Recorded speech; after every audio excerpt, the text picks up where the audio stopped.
This happened about 3 years ago. Me and my family had moved into a new house. It was an older house compared to the others on the street we lived on.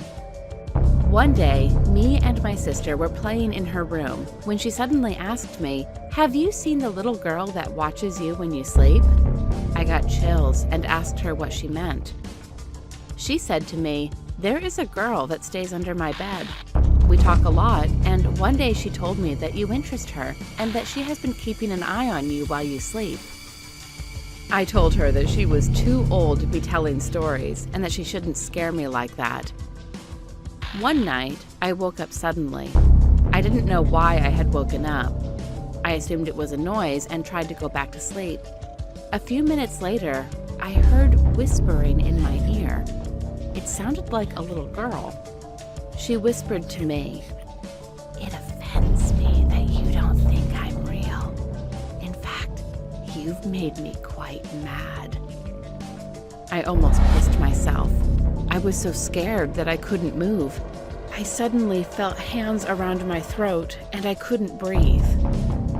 I screamed and my parents came running into my room. They asked me what was wrong and I told them that a girl had tried to choke me. I thought they wouldn't believe me, but apparently she had been paying them visits in the middle of the night too. We moved out of that house pretty quickly. Even though it's been a while, my sister still brings up that girl sometimes in our conversations.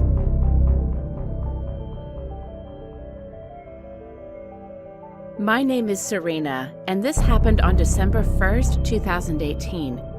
Me and my dad were going to the father-daughter dance at my school, but on our way there, we needed gas. So we stopped at a gas station, and while waiting in the car, I heard a knock on the window. I quickly looked over and saw a terrifying woman who was covered, and I mean covered, in blood. She was smiling ear to ear. At that moment, my dad came back to the car and the woman walked away. My dad asked me what just happened, and I told him everything. He looked terrified, and soon after, we drove away.